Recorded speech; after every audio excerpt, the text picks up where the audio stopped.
பேசினேன். என்னோடு சேர்ந்து என்னுடைய கூட்டணி கட்சி தலைவர்கள், விவசாய சங்க நிர்வாகிகள், விவசாயிகள், பொதுமக்கள் நிறைய பேர் அதை கலந்துக்கிட்டு சிறப்புரையாற்றினாங்க. நான் கிட்டத்தட்ட ஒரு 25 நிமிஷம் அதில் பேசினேன். முழுக்க முழுக்க இந்த ஆட்சி அமைஞ்ச பிறகு விவசாயிகளுக்கு என்னென்ன விதமான துரோகங்களை செஞ்சுருக்கிறாங்க, தேர்தல் வாக்குறுதின்னு பொய் வாக்குறுதிகளை சொல்லி விவசாயிகளை எப்படி ஏமாற்றிருக்கிறாங்க, மேகதாது அணை கட்டுவதற்கு கர்நாடக அரசு மிக தீவிரமாக முயற்சி பண்ணிட்டு இருக்கு.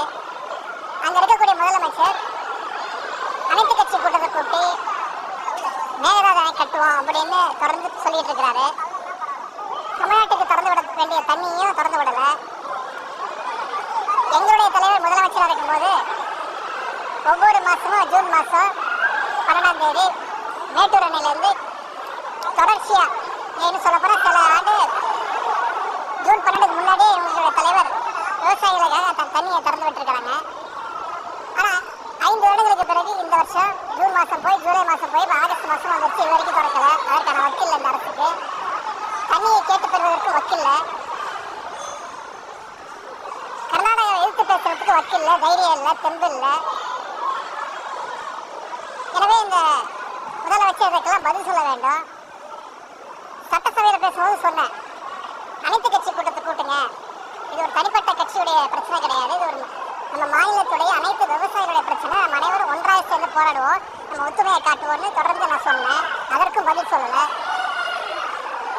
இதையெல்லாம் நேற்று வலியுறுத்தி, அது மட்டும் இல்லை, ஒவ்வொரு அமைச்சரும் இந்த 3 மாத காலங்களில் என்னென்ன பண்ணிட்டு இருக்கிறாங்கன்னு ஆதாரத்தோடு குறிப்பிட்டு பேசினேன்.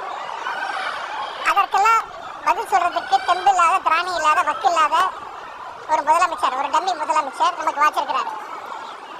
அதெல்லாம் விட்டுட்டு நான் பேசாத ஒரு விஷயத்த